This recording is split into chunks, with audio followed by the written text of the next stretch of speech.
Nagsagawa ng iba't ibang pagsasanay ang China Coast Guard sa Panatag Shoal, isang araw bago ang paghahatid doon ng supply ng isang sibilyang grupo. Nakatutok si Joseph Moro.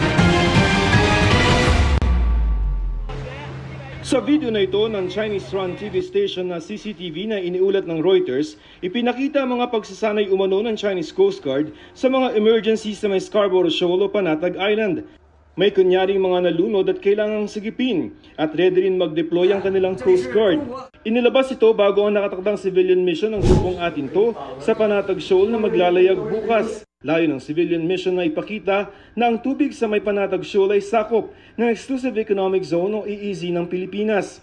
Maglalagay daw sila ng mga boya at mamimigay ng supply sa mga mangingisda. We should normalize and regularize civilian access in the West Philippine Sea. If China is militarizing our own exclusive economic zone, we're there to civilianize our own seas. Because at the end of the day, we stand by our belief that the West Philippine Sea should be accessible to ordinary citizens. Sa satellite image ng maritime expert na si Ray Powell, dumarami ang mga Chinese vessels sa may Panatag Shoal.